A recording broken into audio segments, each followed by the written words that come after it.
You! You probably only came here either because you have no life and want to flex. I'm better! I am better! Or you have no life and want to flex. I will not disappoint. Before we get started, we need to know what we're trying to grind. KDR, also known as your kill-death ratio, is your kills divided by your deaths. If you came here without knowing that, I'm surprised.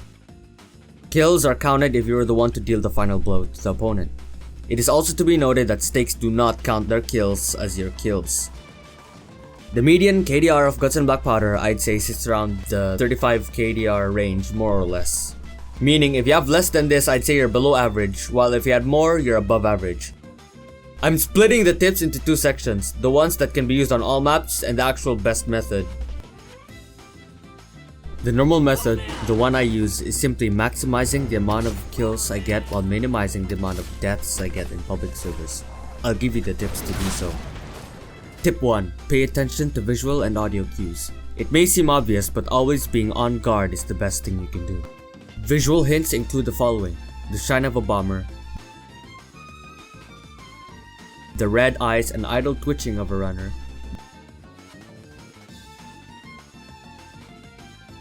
the stance and military uniform of a sapper, and the other shine of the igniter. Audio hints, on the other hand, include the following: the grumbling of chambers,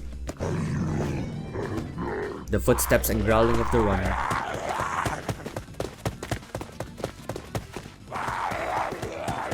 the swing of the zapper, the fuse lit sound of the bomber,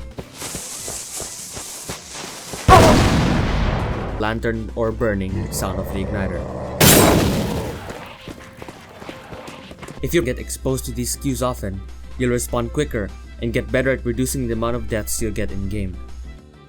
Tip 2. Stay in a group. This means don't be reckless and move forward ahead or lag behind. If you're in either position, you might be left to die because of multiple factors. In the back, it's quite obvious. You could be tackled or grabbed and no one will be aware of the back and save you. For the front, the group might be blocked from moving forward by, for example, a bomber or a horde that you just happen to slip by. There are instances where a reckless player can be killed by a runner just because the group held back to let a bomber explode, so please do not let that be you. Tip 3. Play in third person. When you can, third person allows you to see behind yourself. This means you may be able to avoid any zombies behind you or backing up against a dead end or wall when zombies are chasing you. This increases the amount you can see on your screen and helps a lot in terms of the visual aspect and could really help your game by allowing you to see threats all around you. I only said when you can, by the way, because some weapons such as firearms and the bayonet are best used in first person. Tip 4. Be in the defense. What I mean by this is during objectives where teammates do certain tasks, you will take the defensive team. Like at the hay bale part of San Sebastian or the cannon part of Calb. This allows you to get kills while other members complete the task.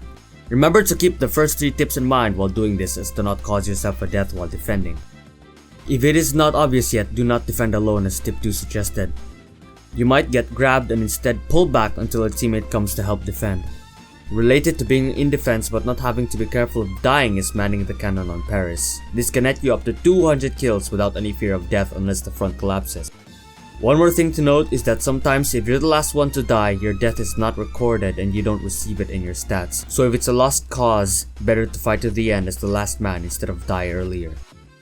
If you lack any sort of honor though, you can leave whenever you die or will die, but please do not do this or you're a wimp who'll probably get laughed at. Those are all the tips in the first sections and can be done in pretty much all maps. However, there is a certain method where you can grind kills without much fear of death while also not having to play much at all either. I will be tackling this method in the next section, which is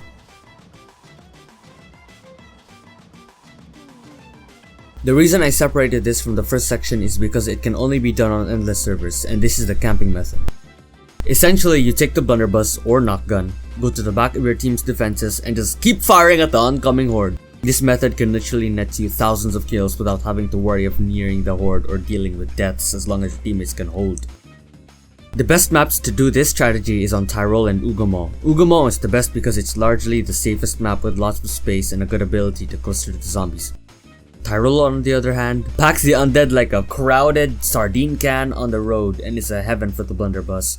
The firm can work too, just not to the same extent because the zombies tend to widen out as they reach the wooden platforms in comparison to Ugumo. And then I'd recommend avoiding Lahey because there aren't really any good spots to fire from where many zombies are in a line. The best spot for each map is this wooden platform on Ugumo, the cliff edge on Tyrol, and this wooden platform on La Firme. Well, people could argue on multiple different spots here. People tend to make their defenses at around this spot, which is why I'm showing spots around this area. One more thing, this is technically not the best method, but instead is the best method that can be performed by even the least skilled of players because all you need to do is sit back, relax, and keep firing. The real best grinding method that is the quickest at grinding kills can only be performed on a purchased server anyway.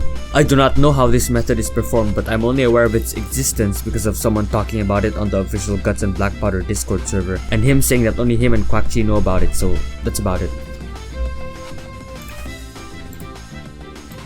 That's about all I have to say for this video. Thanks for watching.